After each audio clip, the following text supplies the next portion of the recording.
Hello, everyone. We usually don't do an introduction, but today we have a guest. Hello, Magda. Hello. Melissa's also here with us. Hello, Melissa. everyone. Hello. Hello to our Sweat Society listeners and watchers. Viewers. Sorry, viewers. That's not a very nice word. Yeah, so today we're going to chat to Magda about nutrition, about triathlons and life in general, like we like to do. So basically, Magda is a professional triathlete, also a coach, and the owner of Triathlon. She's been a professional racer since 2017. It's almost a decade. I know, but remember it was COVID. Okay, but still, it's almost a decade. That's a great feat. She's finished third at Ironman South Africa in 2022 and 9 professional 70.3 podiums. Yeah. That's also very impressive. Very, very. And she's raced Ironman World Champs and Ironman 70.3 World Champs 3 times. Yeah. So both of them 3 times. And I think like the first one as a professional was actually in South Africa. That was cool. Oh, nice. Yeah, that was my main goal for that year. It's like just make 7.3 world champs because it's in South Africa and you need to at least race your first, because 2018 7.3 worlds was in South Africa in PE. And I was like, oh, I need to race that race. So my first professional 7.3 world champs was in South Africa. Oh, that's so cool. Yeah, it's cool. For a South African athlete, I think that's something, especially in triathlon, that's a really cool feat. Yeah, exactly. And it was a massive, awesome race. Can you imagine? I think it was... Up until now, people always talk about 7.3 world champs in South Africa being one of the best organized races. Yeah. Oh, wow. That's amazing. Because we have the most lacquer people. Yeah, exactly. Yeah, definitely. And these days you're more on the road cycling scene. I think we'll jump in that a bit later. Yeah. So where did your triathlon career start? It actually started in Potchefstroom when I was a student there. I always did swim, bike or run in school, but it was more like a biathlon or duathlon. So it was lap swimming or like gala swimming, and track running was the biathlon that we did at school. Okay. And then when I got to university, I always wanted to do track running. That was actually my main focus. And then there was no girls squad. And then they started that year. They said, okay, we're going to start a Northwest triathlon club, and I should go and run with the triathletes. I was like, okay, I'll do that. And then I started running with them, and I got a bike, a very old Rally RC2000, still got it. And then started doing duathlons and triathlons with the club, or the guys that was part of the tri club that started actually that year. What? And then that's actually where it started. So the first time I started cycling was in first year. At university? In university, yeah. I actually still wanted to just do track running, but that door never opened up. And I was from a very small school, so to be known as an athlete, go to university, get a bursary was a bit difficult. And so my main focus was, we've got first year athletics. So as the first year, all the first years does one day of just doing athletics and track athletics. So I trained super hard to go and say, okay, I'm going to that day smash it and then get the bursary. That's how I was thinking about it. And then our first year athletics day or whatever rained out. Like it was all cancelled. And I was so buggered. I was like, I can't believe it. My whole career is now done, because how can I now prove myself? I mean, I can go to... That's what happened. I went to the guy then, the coach, and I said to him, listen, I'm an athlete and I really want to run. And he said, well, there's no girl squad, but go run with the triathletes. So funny, actually, how that day my career for track running was dead, but actually a beautiful other career was, started. So that was cool. Crazy. That's awesome. Yeah. Sure. It was meant to be. Yeah. It was meant to be, but I did not know then how much training it would take to be a triathlete. If I knew that, I would have pursued that. Listen, I want to be a track athlete. It would have been much better. And the journey to go from university to a professional athlete?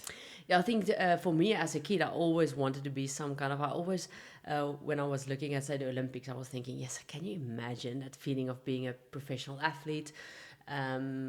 I think I was the youngest subscriber from Runners World. I was like 12 and I was already subscribed to Runners World, got the Runners World every month. I was reading it, always had this passion for being a professional athlete. But then obviously things didn't work out, and university, at university you did triathlon, South African champs. I went to world champs as a normal age grouper, and actually in duathlon world champs I came third at world champs. So that was all age group, and then I went to work as a sports scientist at a school and a rugby club in the Pumas in Mpumalanga, and then but still I had this little thing inside myself that what if I can really be good at something at the triathlon then, because then I was doing it as age grouper, and then I think one year I was just like, you know what, let's just go and give it a shot. Like 2016, I decided to move to Pretoria, and I resigned my job in Mpumalanga and at the school and everything, and I thought I'll just become a professional athlete, earn some money, and there I go. But then it was also much harder way up to actually earn money in professional sport. But yeah, I think it was just if it wasn't for my twin sister, I would have not made it, because she took me in and I didn't need to pay rent for a few months or years. And yeah, so that's actually how it started. It was just a leap of faith, going like, listen, I've got this itch, and I need to go and do it. Yeah, it's probably an important lesson for anyone that wants to pursue their dreams. And we're grateful you pursued it. Yes. Look at you now.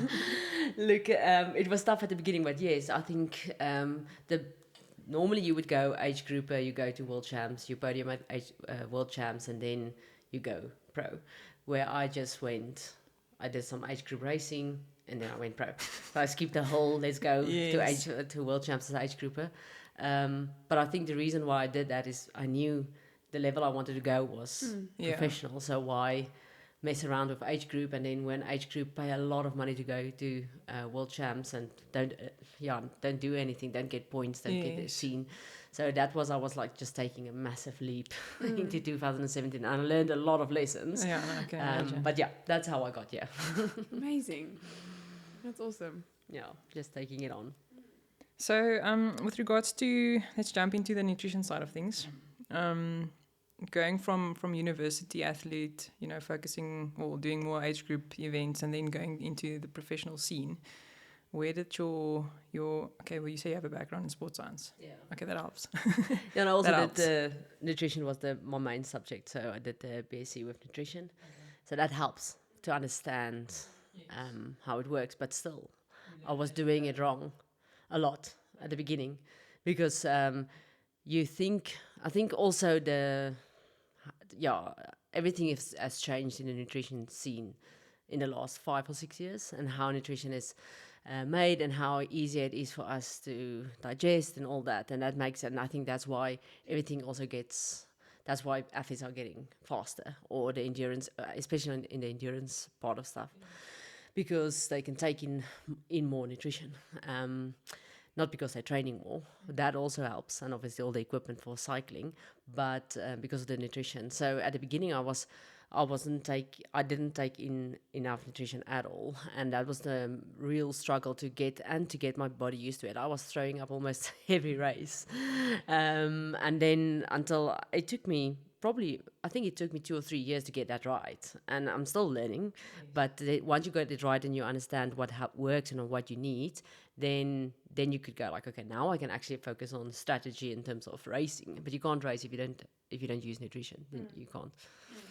So what was the biggest challenges in the beginning? Just figuring out what your body and the can amount, do. Amount that you need to take in, and then figuring out, okay, this gel works for me, because there's actually just not one brand that can actually just work for you. There's a few different ones you need to. So I can't say, okay, I'm using Morton, so you need to use it, or I'm using. So it's all different, because your stomach, just takes it up in different ways.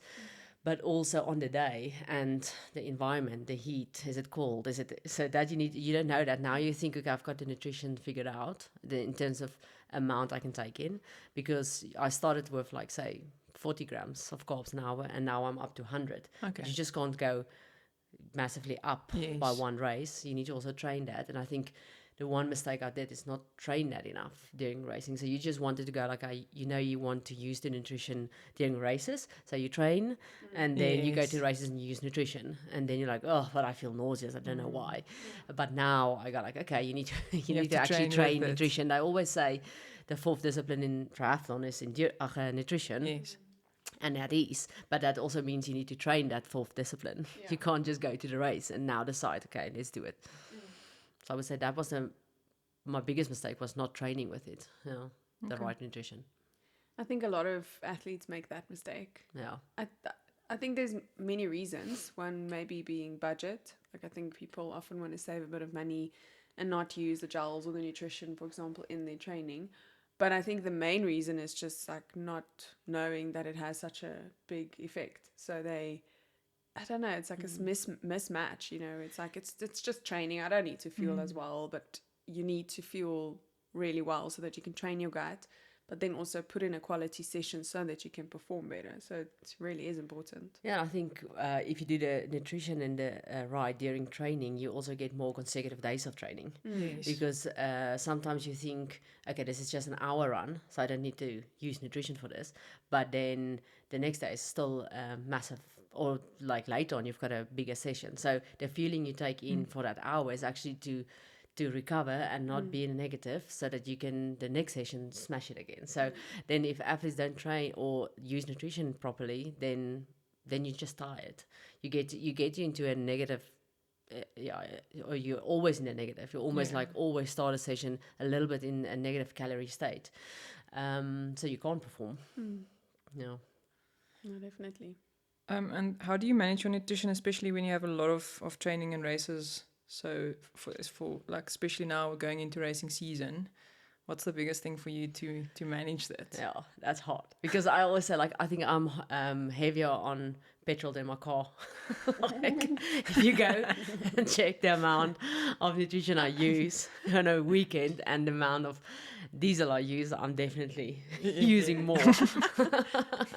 and before a long ride, if I like pack all my nutrition, and then if you carry it down to the car, I go like, gosh, do I need to take all of this in? Yeah, it has to go It's into heavy. yeah. But what was your question now? I can't remember. How do I plan it? How do you manage it? How do I manage it? I think also to go and say, what can I take in? It should not always just be gels. I think during a lot of my training sessions, I don't need to use all that gels anymore, because I now know what works for me. So once I figured that out, I know that. And before a race, I would use a little bit more of that. But I just use any nutrition I can get also, but I go and calculate the calories of it and the carbs, whatever is in, say, a banana, or do you use chili babies or whatever. Like, you don't need to be just stuck on just the gels or something for nutrition. I do think the carb drinks, is important, because that is just the easiest way to get calories in. So for me, I would say I manage that. And then I think the most important part for me in terms of managing nutrition for training on a weekday is the normal eating habits in between sessions. Like the guys, okay, how can I eat enough before and actually after and during days during bits where I don't train, I eat a lot, and that helps, because then you don't need to use that much in nutrition. Okay. Yeah, that makes sense. Definitely. That's I think, like, people don't really realize how much calories you burn during just training, and then they don't put that back, and then you need to eat normal food also. Yes. And I think it's especially with female athletes, but also not just female, like triathletes or cyclists, because of course, the more weight you have on your body, the more weight you have to carry on your bike, for example. So a lot of people have this way of thinking about, I need to be lighter so that I can be faster, type of thing. And then of course females with body image, or males as well. So it is really difficult, and we call it relative energy deficiency, or REDS in sport, where there is just not enough energy available for the body, and then a lot of the really important processes in the body can't take place. And I think often it's quite quite scary, especially in females. It's a bit easier to pick up than in males, because with the females they lose their menstruation, so they'll stop menstruating, and that's the first sign of, okay, it's really bad. But I know in some cases that's almost like something some female athletes are proud of, which is so scary to think. And it shouldn't be something to be proud of. It should be something that's very worrisome, to say, you know what, you are definitely playing with fire. You need to be consuming more energy and fueling your sessions, fueling your body in between sessions, because those processes are so important for longevity, for one day when you're no longer an athlete, to be able to just function normally. So it's so important to... I think like athletes, the body image of athletes is crazy. That's the one thing, because we are so focused on, we train because we want to look good, but we forget that the healthy part of training is actually the most important. You're training because you're healthy. It doesn't mean if you look good, you're healthy. Yes. Where we've got this misconception that if somebody looks good, they're healthy, but most of the time they're not. But I think I'm the only, not a few athletes or a few female athletes that are so happy when I see I've got the menstrual cycle. I'm like, yes, because that means I'm doing it right. And it's a sign that you are healthy and you're training and you're eating and everything balance is perfect. Yes. So definitely. But I mean, like, let's be honest. Have you seen what you look like in a wetsuit? No, you can't look Or good. try suit. I mean, like, I kind of get it. but I'm just kidding. It's just it's not a pretty sight. But I always joke, like, I would rather take a fat athlete to Ironman than a skinny one, because like to Ironman you need a little bit of something extra. No, I'm just kidding. It's just quite a thing someone often, or people or athletes often say, like, the wetsuit's really not flattering.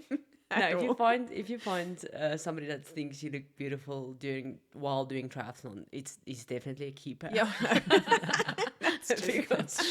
It's like tri-suit and sweat and gel everywhere, sticky and what is your go-to breakfast? So let's say go to breakfast on a training day. On a training day, I like to go oats, and you don't need to load oats because there's enough calories in, but I always load it, like, because it just tastes better with peanut butter and honey and banana.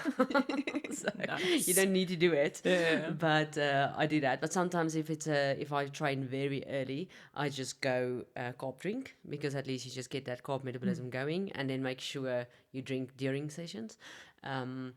But I will never walk out eating nothing. Sometimes even if it's just a rusk. But I'll always eat. What is your go-to recovery meal? It will be a protein shake. It would be easy to quickly get in, because I'm not always that hungry immediately after a session. But after a race, it is unfortunately not a healthy recovery meal. Then you want so muchachos is really good after a race. Would that be your go-to cheat meal then as well? Cheat meal. No, but I think recovery is always more focused on protein. So protein shake, and sometimes I'll finish whatever is left in my carb bottles, because a lot of time you don't finish that, and then I'm like, okay, let's just finish it, because you don't still get that in. And I don't actually have like a go-to. I more or less just have, what do I have in my house? And then whatever I've got in my house, I just go. But drinks. Okay. And if you have to, you know, if you're not training and it's weekend, or maybe not in the weekend, maybe in the week, then what is your like favorite go-to cheat meal? Or so I do actually like eating healthy. It's just easy for me. So I would say big cheat meal would be if I do a muchachos, but that would really be like once in every 2 or 3 months. Like, really, I don't. Sometimes I'll do Nando's or sushi, but I don't like eating out. I like making my own food, and so it sounds like, okay, you're not this healthy person, but it's not. It's just, I think I've always been an athlete, so it's always just been part of my life. And I know you always just feel better the next day if you feel well, if you feel proper, because after a race, if you eat a little bit of unhealthy because you feel like you need that salt or you just need something big or something you want to smash in your mouth, but and you feel immediately good, but then say 2 or 3 hours after that, you actually feel more fatigue. So then I think, unfortunately, I understand how the body works, and then I'm like, okay, let's just eat healthy. But I sometimes also make myself some sweet potato, and a lot of it, because then it's just in the fridge. So if I get back home, I would just take literally a sweet potato and eat it. Yeah, like a banana. It's like sweet potato. But you mentioned you also like rice cakes and peanut butter. And Oh yeah, rice. I eat way too much rice cakes with peanut butter on, and again honey and banana. So you would always find peanut butter, the butternut peanut butter. Oh, I think like they can really sponsor me. I've got just tag them. I'll send them just all the empties because there's loads. And I don't make anything, which you can replace the empty glass bottles with. So it's always just empty. No. Yeah. But you'll always find peanut butter. I feel like it's a good source of protein also. And I'm way too lazy to make proper meat. So if Adrian don't invite me for a braai, I don't get proper meat in, because it's just always messy if you make meat. So then I get my protein with protein drinks or peanut butter. Okay. That's good. One of the other points that we mentioned in the introduction is that Magda is a coach, not just a professional athlete, but also a coach, and started Trivium Triathlon. So maybe you can talk about that for like a few minutes. Yeah, like it's something I enjoy so much. I actually started it on the side because I realized, okay, as a pro athlete, you're not going to make money. And then I started on the side, but now it's more of being a coach and doing professional sport as on the side. But I enjoy it because you work with athletes, all different kinds, old, young, fast, slow, beginners, almost professionals. And I think I also learn through them because they ask questions which I actually did not know. I don't know. And yeah, it's a big bunch of athletes. We are really fortunate to, in the last 2 years, have been exploding. The way of Trivium has been grown, but which I'm very grateful for. But I always say you need to just still be on it and still keep on coaching the athletes and still have that personal touch. But I think we're a big group of athletes and a really fun community. And a lot of athletes do want to stop actually doing triathlon, but because it's such a fun community, they don't stop. Because they just want to still be part of what's going on. So we do have group sessions, which a lot of clubs don't have because it's more of online coaching. But I think the group sessions makes a difference because that's where you see each other. We don't normally, all the athletes are not best friends, but we spend actually a lot of time together and a little bit of the ins and outs of every athlete. But yeah, so I enjoy it. Like it keeps me very busy. I can just imagine. And thinking of your athletes in terms of their nutrition, do you feel like they nail it, or do they not at all? That's why I'm so glad Fuel Lab is now here, because I just go, if they ask me a question, I go like, here's a website. Go there. Because they can get the nutrition and the answers on Fuel Lab. But no, I think they totally get it wrong. They don't understand what really is nutrition and really how much it helps and how much you need it. Especially Ironman training athletes, they get it wrong totally. And a lot of athletes, where they get it wrong is, say you do a 4 or 5 hour ride, they only start feeling in the last, or by hour 3 or hour 4. And I would say at long runs is also one of the places where they get it super wrong because they don't feel they're running and it's uncomfortable. Like cycling, at least you can grab a bottle or you can still drink or something, but running is, they get it wrong.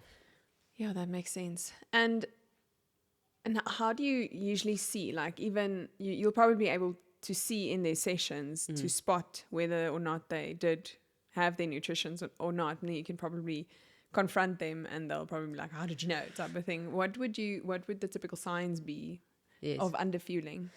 Definitely in the last hour they would moan and say they're so unfit, we need to work more on cycling. And I'm like, no, you need to work more on eating.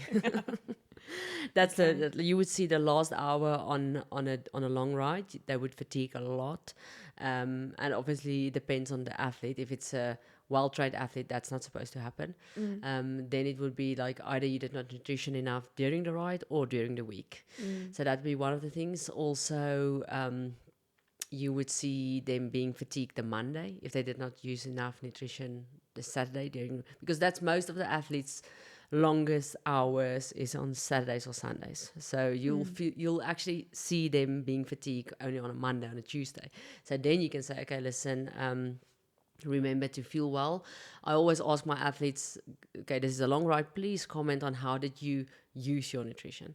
Not a lot of athletes do it. Sometimes what I do is on a Monday I put a note and say, please comment on Saturday how you plan to use your nutrition, because then that you force them to go and say, okay, but I need to think about it now, because I do think a lot of athletes get it wrong just by not planning well enough on what to do, because now you get on a Friday morning, a Saturday morning, you just get all your bottles together and you don't have your gels, and then you're out of gels and then you just don't use anything. So I always say, tell me how you're going to do it, and then but I see that. And then injuries, definitely. If especially women, if they underfuel, you'll get a lot of injuries. And in the men, you will see definitely a lack in that high-end power or like the high-end speed or so. Okay. So there's quite a lot of signs that you can spot. So. Yeah, and also just looking at the athlete, you can see if you, especially for us, how we normally do it on a Saturday morning, Saturday's a long ride, and then on a Sunday it's a long run. And then if you pitch there on a Sunday and you just look at the athlete, you can say, okay, you underfueled, because you can see it's fatigue. And that's where I always want athletes to get it right, because sometimes you need to fuel the Saturday for the Sunday. I think I said it now earlier. So that is that's the one thing I think athletes get it wrong. And the thing I see most of athletes is just a lack of knowledge. And I think that's so good what you guys are now doing, is just understanding. For us, it's easy to go and say, listen, you need to get in 60 grams of carbs. Now the athlete goes like, but what is carbs? Like, how do you see it? So really to just understand what you ask them, that is the key part where I think athletes will get it right. If they first understand it, and then if they use it, they're going to feel it. And once they felt it, they go like, oh, okay, wow, this actually works. But then to understand what works and what is nutrition. If I say use nutrition well, what does it mean? Okay. And is there, like, if you could really just drill something into their minds, like in a quick, like 2 or 3 sentence, what would you want that to be? Ooh, that's a good question. Maybe to drink water is a waste. Always have something in it. Unless you're thirsty, obviously, and you need to, but otherwise you just use that, you drink water and it's filling nothing. your stomach. It's filling your stomach and doesn't do anything. Don't think you are more clever than the nutrition company that already worked out how it's supposed to be.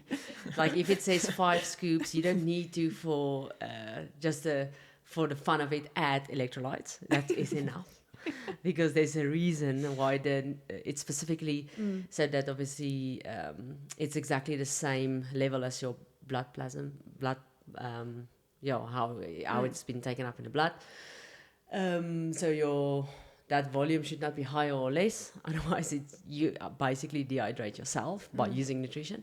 So but I think drink enough carbs, drink from the start, and also fuel until the end. That would be one of the things I want to say. And then this sentence is now more than 2 sentences, but it's fine. The last one is like fuel properly afterwards, like with normal food. The girls get it wrong. After track sessions on a Thursday, hit it hard, maybe use nutrition during, and then afterwards shower and go to work. And then 1 o'clock you stand up and feel a bit dizzy. And then crazy enough, you think, oh, I'm now training hard. This is me like pushing it. No, this is you like now being in a massive calorie negative. So tomorrow's session is going to mean nothing. Yeah, that's amazing. Very insightful. And we completely agree. I think calories also, understanding you need to have calories to. So carbs is obviously just an easy calorie. That's why we say fuel on carbs. But you need to understand also, if you're gonna be there for 5 hours easy, then you don't need that much carbs, because the calorie burn, your rate of calorie burn is not that much.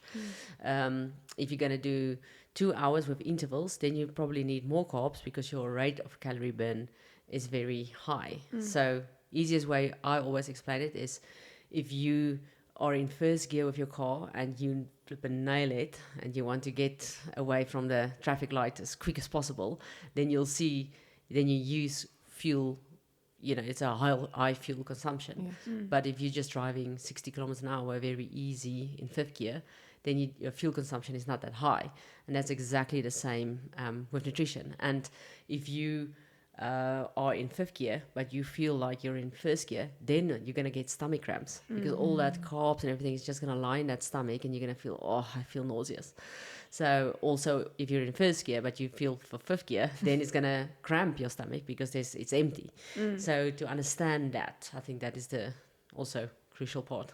So I think what a lot of athletes, maybe after this podcast, might feel like, they are convinced they should be taking carbs, they should be taking calories, especially in their training and in their events or races, but then they might feel a bit confused as to how much and how to progress, because now you see these professional athletes taking 120 grams of carbs an hour, and you also want to race as fast as they do, so then you try and take 120 grams of carbs an hour, and that just might mess up your stomach a bit, because you're not used to it. So it is really important to train your gut, to really get used to the amount of carbs and to see what works well with you. So generally speaking, the ranges start from 30 grams an hour and go up to, nowadays, 120 grams. But to be safe, I would say rather start with a smaller amount. Maybe you can go around 60 grams an hour, especially if it's a shorter distance thing, like a half marathon, for example, or if it's not going to be that long out. And then you work yourself up to 75 grams, 80 grams, 90 grams, and you can play around and see what works for you. And also just play around with different types of gels that have different carb content and different types of carbohydrates in them, just so that you can get your stomach to get used to the different carbs and the mixtures and those types of things. So I think really just progressing slowly, try not to overdo it, and try not to go too quickly into it, because it does take some time to get used to it. So maybe for the first week, go for 60 grams an hour, really feel how you feel on that, and then the next week you go up to maybe 65 grams an hour, and then 70 grams an hour, and it might feel tedious and it might feel dumb to do it in that small increments, but it is going to be the safer bet, especially if you have a bit more time before your event. I really do recommend that you work yourself up to that, so that you don't run into some gastric issues and just feel uncomfortable. So yeah, it's really just super important to build that tolerance up. Yeah, I've also one tip I can give the athletes for running, because that I find very difficult, is to get that carbs in.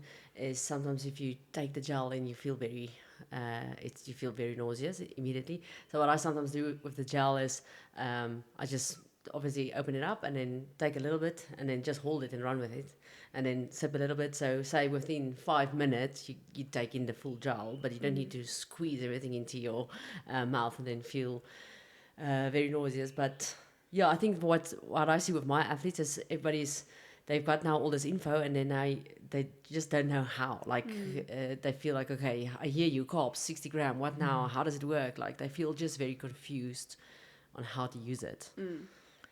Yeah, so that's why we started Fuel Lab. That was our main goal from the start. Is not just a platform where you can get all of these products, from your carb gels, your drinks, protein, vitamins, minerals, everything on one shop, but also the education. So we've got the podcast, we've got blogs that you can go and read up on. And then we've got the functionality where you can actually ask our dietitian some questions if you don't get the answers in all these different sections that we have. Yeah, that's cool. So just a quick thing I thought about, Magda just mentioning, rinsing your mouth out or putting the gel in your mouth and so forth. So like a quick tip, if you are in a race, for example, and your stomach is just not having it, you are not having it, you can't literally for the life of you think to consume anything more, still just put it in your mouth. You can spit it out, but just swirl the gel or the Coke or something around in your mouth, because there are certain receptors, like carb receptors in your mouth, that actually will still stimulate some energy release in your body. So you're still going to benefit a little bit. I wouldn't recommend, that's not what you should be doing generally, but if you really can't take anything else, still do that, spit it out, and then just do it as you go on, because you will still be absorbing a little bit of carbohydrates through your mouth, and you can maybe finish the race without bonking completely. That's a great tip. Yes. So to wrap this podcast up, we actually just want to ask Magda, like, what are your next races coming up? Just, that we can look out for you and champion you from here. Well, mostly road cycling for the first bit of the year. A few local races, hopefully SA Champs, or I'm doing SA Champs, South African National Road Cycling Champs, and the triathlon, the time trial champs. And let's see if I can get a white jersey there. That'd be cool. And then Cape Town Cycle Tour. So it will be mostly that. And then of the Cape Town Cycle Tour, I'll get back to proper triathlon racing. Still go to Europe, do a few races there, and try to qualify for Ironman 7.3 World Champs. Not going to do full distance. I don't want to eat that much gels anymore. But yeah, so it will be that, and then see if I can qualify there, and then depending on how the year rolls in terms of road cycling or triathlon, I actually don't know where or what type of athlete I'm going to be this year. Exciting. Yeah, so we'll see. We'll do another podcast if there was a career change. Definitely. Yeah, but thank you so much for your time and your insights. Yeah, it was great to chat to you, and I think we've learned a bit, and everyone listening, definitely. Yeah, thanks. And thanks for starting this. It makes my life easier as a coach. I'm glad it's Go helping. Fuel up.